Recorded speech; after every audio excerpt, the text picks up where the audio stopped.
The first reader in the second half of our program is Laura Stark, who I'm very pleased to welcome. We've been talking about having her here for quite a long time, and I'm glad she's here. Laura Stark is a sometimes writer and performer and an all-the-time music and travel geek. Her twisty path has taken her from video production assistant to financial consultant to improviser to occupational therapist. And you just passed your boards, right? I did. Let's hear it. Most recently, she completed a master's in health science and is now adjusting to being a normal person again and rediscovering the creative side that was beaten out by school. In 2003, she produced Holiday Hangover, a monologue show inspired by her own Thanksgiving breakup, of which you'll get a taste right now. Please welcome Laura Stark.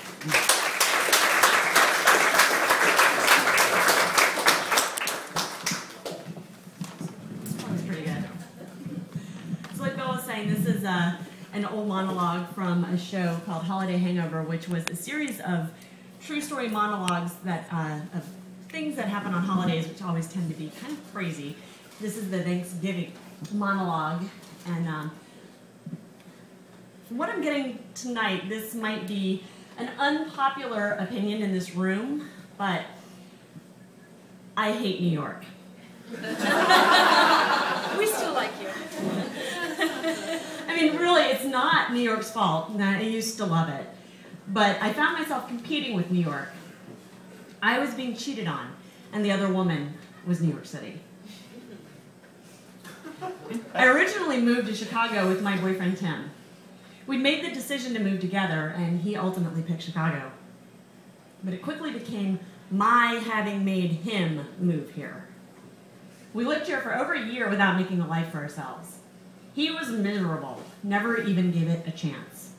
He says he did, but I think when someone starts talking about moving back while still unpacking the truck, it's not giving it a chance. The situation wasn't helped by our not knowing anyone in Chicago. He worked from home and I traveled for work, so I was gone during the week. I wanted to get involved in activities right away and get to know people here, but he showed no interest. He even said he didn't see why he needed to make friends in Chicago when he had perfectly good ones back in New York. God knows he couldn't have any fun in Chicago. That would be being unfaithful to New York. His happiness here was making us both depressed and miserable. He constantly complained about all the things he missed back there.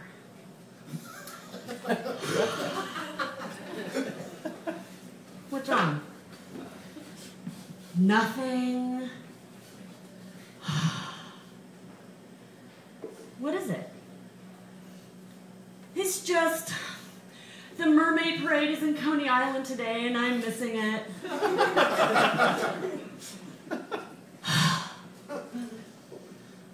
What's wrong?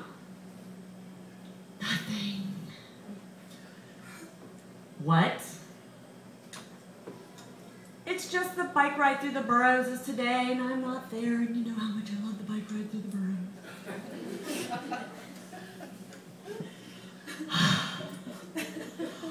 Oh my God, now what? It's the big Halloween celebration in the village. An event he has never actually attended, by the way.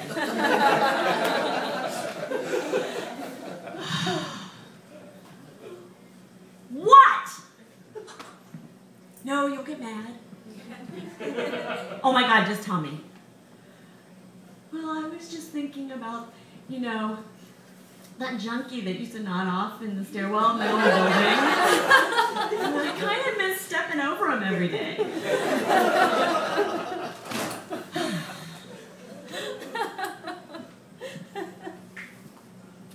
That's enough. We've got to start living here. I mean, really.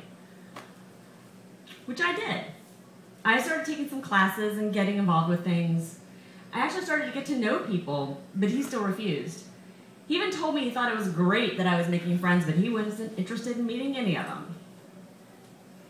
Then one night, when I was making dinner, and I had a knife in my hand, he started going on yet again about some stupid thing or other that was going on in New York.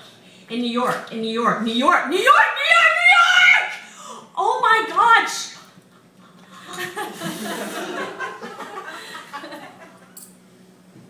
Carefully put the knife down.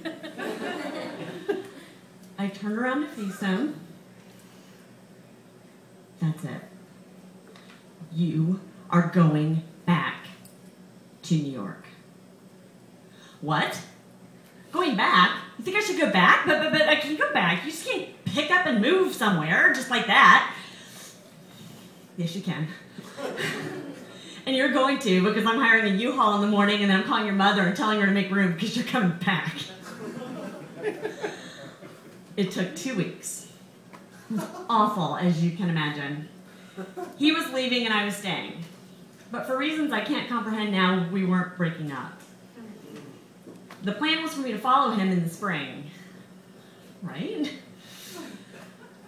If you've ever been there, you know splitting up your stuff is strange. I was too nice about it all, and he ended up with almost everything we'd acquired together over 4 years. And even some things that were just flat out mine to begin with.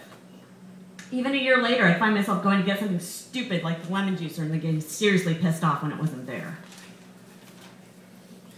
Tim moved the day before Halloween, and we would see each other again at his parents' for Thanksgiving. And the goddamn Van Ravine family, day after Thanksgiving, cookie bake. No kidding, no, the year before, we made cookies from 6 a.m. to 11 p.m., and we made well over 100 dozen. It's fun, for like an hour. And then it's like tedious factory work, at least it is for me anyway. I love it. They're the kind of people who only give elaborate handmade gifts and carve Halloween pumpkins with X-Acto knives and sculpting tools, and they are quite serious about the cookie bake. They went so far as to install a second oven in the basement for just this purpose. It's the only day they use a second oven. They distribute the cookies every year with notes in a tin saying to return the tin if you want cookies the next year. Everyone returns the tins. Well, Tim and I barely talked during the weeks between Halloween and Thanksgiving. I mean, why start trying now, right? When I got off the plane at LaGuardia the night before Thanksgiving and took one look at him, and I knew it was over. I mean, it was done. So after dinner, in the West Wing, Law and Order, and the news, his parents finally went up to bed. And I could talk to him.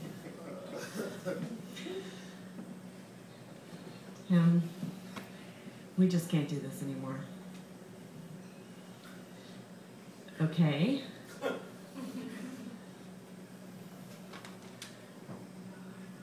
Okay. So I guess that's it. I guess.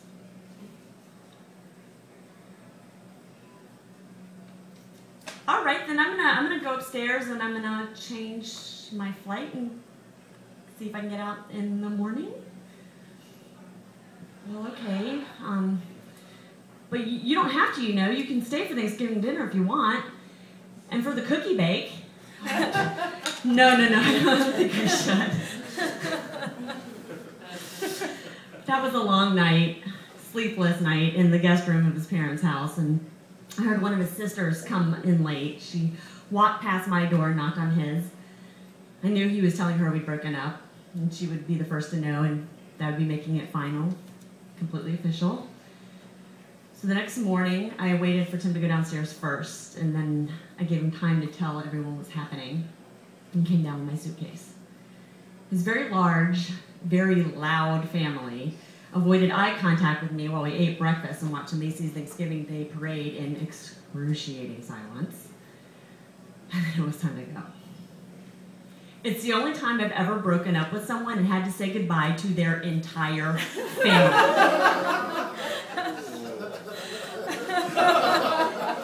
They formed a sort of receiving line out the door, and I had to hug each one of them as I went out. I was actually doing pretty well until his mother started to tear up, and then his sister hands me this blank journal she made for me in hand embossed. She intended to give it to me for Christmas. So after that, needless to say, getting to the airport was a huge relief, and I even managed to get on an earlier flight. 2 hours later, I was home. I was more than ready to move on and start a new love affair with Chicago.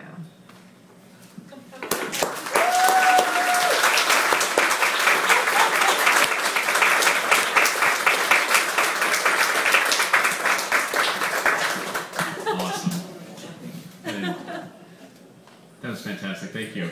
I had an eerily similar story from, not now, don't worry. 1995 to 1998, only it took place in New York, and she was cheating on me with Seattle. So, fuck Seattle.